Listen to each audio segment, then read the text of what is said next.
चलिए, ब्रेक के बाद एक बार फिर से आप सभी लोगों का स्वागत है। और जैसा कि आप देख रहे हैं कि फरीदाबाद समिट 2026 लगातार चल रहा है और उसमें हर क्षेत्र से जुड़ी समस्याओं को हम उठा रहे हैं और साथ ही ये भी समझने की कोशिश कर रहे हैं कि नेता लोग अपने अपने क्षेत्र में किस तरीके से काम कर रहे हैं। और अब बात होगी पृथला विधानसभा क्षेत्र की।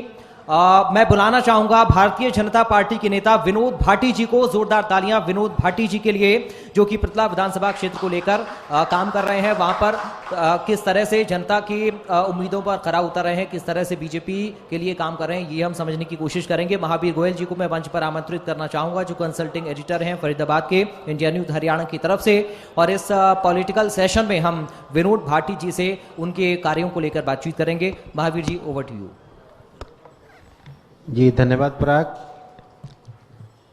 इंडिया न्यूज़ हरियाणा के इस विशेष कॉन्क्लेव में सुबह से ही आप देख रहे हैं कि किस प्रकार हर विषय को कवर करने की कोशिश की गई है, चाहे वो रियल एस्टेट की बात हो, चाहे वो हेल्थ सेगमेंट हो, इसके साथ पॉलिटिकली भी तमाम, चाहे सत्ता की बात हो, चाहे विपक्ष के लोग हों, सब ने अपनी बात को यहाँ बेबाक तरीके से रखा है। और हमने जो कहा तो आपके सामने उन बयानों को, उन चीज़ों को सामने लाने का प्रयास किया है। इसी कड़ी में हमारे साथ जुड़े हैं पृथला विधानसभा क्षेत्र से भारतीय जनता पार्टी के वरिष्ठ नेता विनोद भाटी जी। भाटी जी, आपका इस कार्यक्रम में बहुत बहुत स्वागत है। भाटी जी, पृथला विधानसभा क्षेत्र एक ऐसा विधानसभा क्षेत्र है जहां लगातार 3 बार सत्ता में पहुंची भारतीय जनता पार्टी को विधायक नहीं मिला, भारतीय जनता पार्टी के लिए कमल नहीं खिल पाया। क्या कहना चाहेंगे, क्या कारण रहे हैं?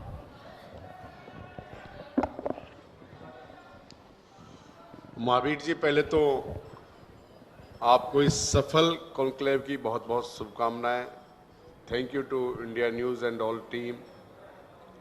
बहुत अच्छा लगा फरीदाबाद में एक सकल पहल आपकी हुई। तो जिस तरीके से आपने पूछा कि पृथला में भारतीय जनता पार्टी का कमल क्यों नहीं खिल पाया, देखो, पृथला क्षेत्र एक हमारा ग्रामीण अंचल का क्षेत्र है, भोली भाली जनता है।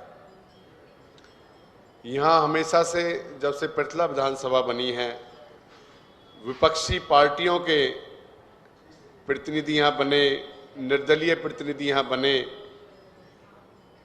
कई पार्टियों के प्रतिनिधि यहाँ विधानसभा पहुँचे।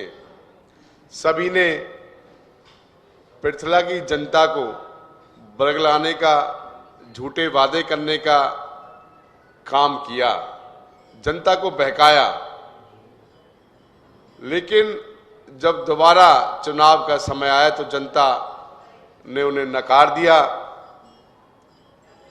अब बताना चाहता हूं कि भारतीय जनता पार्टी ने पृथला की जनता के जनादेश को सर माथे पर रखा और निरंतर हमारी भारतीय जनता पार्टी और हम मिलकर विधानसभा में लगातार कार्य कर रहे हैं। लोगों को बहकाना, झूठ बोलना, झूठे वादे करके, इमोशनली ब्लैकमेल करके सीधी सारी जनता को गुमराह किया गया। इसी वजह से कमल का फूल नहीं खिल पाया। विनोद जी, आपने कहा कि जनता को गुमराह किया गया, लेकिन सबसे पहले जब परिसीमन हुआ, परिसीमन के बाद पृथला विधानसभा क्षेत्र का सृजन हुआ, तो जो पहले विधायक बने वो कांग्रेस से थे, उसके बाद 2 निर्दलीय विधायक बने। वर्तमान में भी विधायक कांग्रेस के हैं जो सबसे पहली बार चुने गए थे उस विधानसभा क्षेत्र से, चौथी बार फिर उन्हीं को चुना है जनता ने। तो यदि बरगलाया गया होता, झूठ बोला गया होता, तो ऐसा क्यों होता? क्या आपको नहीं लगता कि भारतीय जनता पार्टी कहीं ना कहीं अपने कैंडिडेट को लेकर के सही चयन नहीं कर पाई है, या भारतीय जनता पार्टी अपनी आवाज़, अपनी बात, अपनी कार्यशैली, अपनी योजनाओं को जो है आम मतदाता तक नहीं पहुंचा पाई है? क्या आपको लगता है? आप अपनी जगह हो सकता है सही हो। पहली बार कांग्रेस के प्रत्याशी वहां जीतकर पहुंचे, दूसरी बार बहुजन समाजवादी पार्टी के प्रतिनिधि ने लोगों को बहकाने का काम किया, वो जीते, लेकिन उन्हें दोबारा फिर मौका नहीं मिला। उसके बाद निर्दलीय विधायक बने जिन्होंने जनता को बहकाने का काम किया, लेकिन जनता का विकास हमेशा पीछे रहा, पृथला का विकास हमेशा पीछे रहा। एक इतना बड़ा औद्योगिक क्षेत्र जो भौगोलिक दृष्टिकोण से, ज्योग्राफिकल, डेमोग्राफिकल एक बहुत बड़ी जगह है जहां विकास की कमी हुई। और हो सकता है शायद कैंडिडेट चुनने के चयन में भी समस्या रही, तो जनता ने जो जनादेश दिया, मैं दोबारा कहता हूं, भारतीय जनता पार्टी ने इसे स्वीकार किया।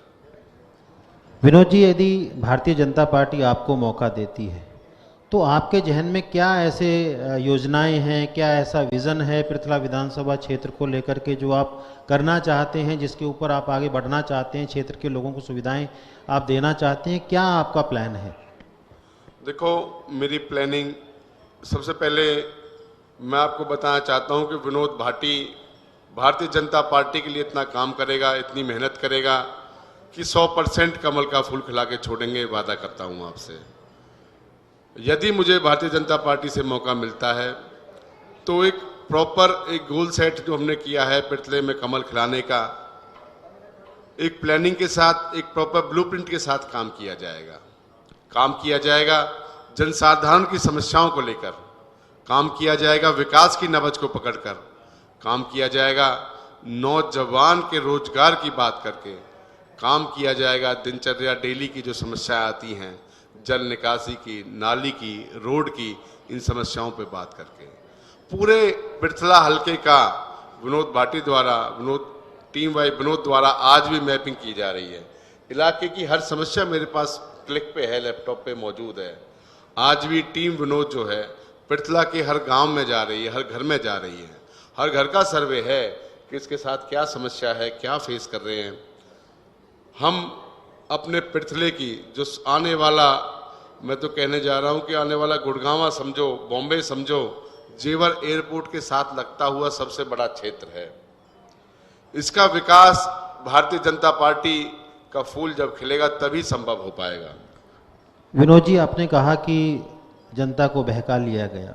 विधायक जो वर्तमान में है, पहले भी विधायक रह चुके हैं, उनके पास अनुभव भी है, काम करने का अनुभव भी है, क्षेत्र का अनुभव भी है। तो उनकी कार्यशैली को, या 1-1.5 साल हो गया उनको विधायक बने हुए इस सरकार में, कैसे देखते हैं डेवलपमेंट को लेकर के? कुछ काम उन्होंने किया है, कर पा रहे हैं या नहीं? आप कांग्रेस पार्टी की नीतियों से भली भांति परिचित हैं। उन्हें देश पर राज करने का कितना लंबा मौका मिला। जब पिछली बार वो विधायक थे तो क्या पृथले में विकास हो पाए? आप देख सकते हो वहाँ रोजगार की क्या हालत थी, वहाँ के विकास, रोडों की क्या हालत थी। देखो, आज भी वो एक फॉर्मेलिटी के लिए विधानसभा में छोटे मोटे मुद्दे उठाते हैं। आप मुझे बताइए, एक डेली दिनचर्या की बात करते हैं, रोजमर्रा की बात करते हैं, आने वाले 10-20 दिन में लगातार मानसून लगभग आ ही गया है, कितने जल निकासी के मुद्दे उनके द्वारा उठाए गए, कितनी जोहड़ों का पानी निकालने का काम का मुद्दा उन्होंने उठाया, कितनी नालियों की सफाई की, नालों की सफाई की बात उन्होंने की, कोई बात नहीं की। हमारे नौजवान के रोजगार की कितनी बात होती है, उनकी जागरूकता की कितनी बात होती है, सरकार की नीतियों को उन तक पहुंचाने की कितनी बात होती है, हर समाज को प्रोत्साहित करने की कितनी बात होती है। यदि हमें विधानसभा में विकास करना है तो विधानसभा का समय 5 साल का नहीं, 365 गुना 5 दिन का होता है। डेली के हर मिनट में विकास कार्य की बात करनी पड़ेगी, प्रॉपर टीम रहेंगी।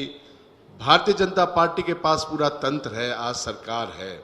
यदि भारतीय जनता पार्टी का वहाँ कैंडिडेट होता या विनोद भाटी वहाँ होता तो विनोद भाटी भारतीय जनता पार्टी की नीति को, संदेश को आम आदमी तक, नौजवान तक पहुंचाने का काम करता, ताकि उससे विकास होता, उनका नैतिक विकास होता, उनका औद्योगिक विकास होता। कोई फैक्ट्री खोलना चाहता है, उसे पता होना चाहिए स्टार्टअप से हमें क्या मदद मिल रही है। कोई वर्कशॉप लगाना चाहता है, उसे बैंक की प्रणालियाँ क्या क्या है, सरकार से क्या क्या छूटें पता होना चाहिए। उनके जो आने वाली नई पीढ़ी है उसमें AI का ज्ञान कैसे मिलेगा, किस तरीके से टेक्नोलॉजी का फ़ायदा उठाकर सरकार से मदद लेकर आगे पहुंच सकते हैं, उनकी ट्रेनिंग कैसे हो। तो ये सब मुद्दे हैं जिन पर डेली वर्क हो। गांवों में सफाई का डेली काम होना चाहिए, जो कंस्ट्रक्शंस होती हैं, जो गवर्नमेंट की पहले बनी हुई बिल्डिंग्स है, उनका रखरखाव कैसे किया जाए, किस तरीके से नौजवान जागरूक हो, सफाई पे ध्यान दे, अवेयरनेस पे ध्यान दे, आने वाले समय में खान पान पे कैसे ध्यान दे, खेल सुविधाओं पे कैसे ध्यान दे, बुजुर्गों के लिए, बीमारों के लिए स्वास्थ्य सुविधाओं पे कैसे ध्यान दिया जाए। तो ये बड़े मुद्दे हैं जिनमें आज के जो उभरता समय है, आधुनिक समय है, उसमें रोज़मर्रा में काम करना पड़ेगा, परमानेंट काम करना पड़ेगा, हर दिन 18 घंटे काम करना पड़ेगा। जी बिल्कुल, ये थे विनोद भाटी जो कि पृथला विधानसभा के बारे में हमसे बात कर रहे थे, और बड़े स्पष्ट रूप से उन्होंने कहा कि पृथला में यदि कमल खिलता है तो विकास की रफ्तार और तेज होगी। और इतना ही नहीं, उन्होंने जो वर्तमान विधायक हैं और इससे पहले जो विधायक रहे हैं उन पर भी उन्होंने ठीक से लोगों की समस्याओं को सामने रखने में, उनकी समस्याओं का समाधान ना करने का भी उनका आरोप है। बहुत बहुत धन्यवाद विनोद भाटी जी, आप इस इंडिया न्यूज़ के विशेष कार्यक्रम, विशेष कॉन्क्लेव में आपने समय दिया और अपने विचार रखे। तो ये था इंडिया न्यूज़ हरियाणा का विशेष कार्यक्रम, जिसमें हमने बात की विकास की, जिसमें हमने बात की रियल एस्टेट की, जिसमें हमने बात की एजुकेशन की, जिसमें हमने बात की हेल्थ सेक्टर की। तमाम मुद्दों को लेकर सत्ता और विपक्ष के लोगों से हमने चर्चा की। जो कमियां विपक्ष को नजर आई उनका कैसे समाधान हो सकता है उस पर भी हमने चर्चा की।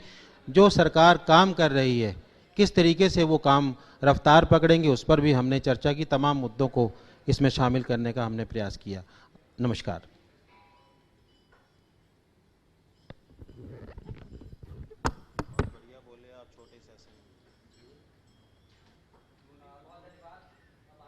और विनोद भाटी जी, आपसे आग्रह करूंगा प्लीज आप मंच पर रहें, और इंडिया न्यूज हरियाणा की executive editor Jyoti Sangwan ji please आप मंच पर आएं। विनोद भाटी जी को मोमेंटो देकर सम्मानित करें, और साथ ही इनपुट एडिटर दीपक शर्मा जी से भी आग्रह करूंगा आप भी प्लीज मंच पर आएं। और जोरदार तालियां विनोद भाटी जी के लिए, क्योंकि विनोद भाटी जी ने प्रथला को लेकर कई सारी बातों का जिक्र किया। उन्होंने बताया कि अगर प्रथला में कमल खिलेगा तो वो उनकी मेहनत से ही खिलेगा, और आने वाले वक्त में किस तरह और वो प्रथला विधानसभा क्षेत्र की जनता के लिए काम करेंगे, इसको लेकर भी उन्होंने बातचीत की है। और हम उम्मीद करेंगे कि आने वाले वक्त में जो जमीन पर वो मेहनत कर रहे हैं वो सफल हो, और कुल मिलाकर आम जनता की समस्याओं का समाधान होना चाहिए। राजनीतिक दल कोई भी हो, प्रतिनिधि कोई भी हो, लेकिन जनता की उम्मीदों पर वो खरा उतरें, ये सबसे ज्यादा जरूरी है। तो देखिए, इंडिया न्यूज के इस खास कार्यक्रम फरीदाबाद समिट 2026 में हमने हर एक सेक्टर पर बात की है। हमने अलग अलग नेताओं से, अलग अलग विधानसभा क्षेत्र के जनप्रतिनिधियों से बातचीत की, अलग अलग दलों के नेताओं से हमने बातचीत की, और ये समझने की कोशिश की कि उनकी तरफ से फरीदाबाद के विकास को लेकर क्या कुछ किया जा रहा है, फरीदाबाद के अलग अलग विधानसभा क्षेत्रों में किस तरह से काम हो रहा है, लोकल बॉडी में किस तरह से काम हो रहा है, विधानसभा से लेकर जिला स्तर तक किस तरह फरीदाबाद के लोगों के लिए यहां पर काम किया जा रहा है। और हम उम्मीद करेंगे कि आज फरीदाबाद समिट के जरिए हमने आम जनता की जो आवाज उठाने की कोशिश की है, आम जनता की जो मुद्दों को उठाने की कोशिश की है, उन पर आने वाले वक्त में भी काम होगा। फिलहाल अभी के लिए फरीदाबाद समिट 2026 में आज इंडिया न्यूज हरियाणा की तरफ से इतना ही, लेकिन आप इंडिया न्यूज हरियाणा के साथ लगातार बने रहिए, क्योंकि खबरों का सिलसिला जारी है। राम राम।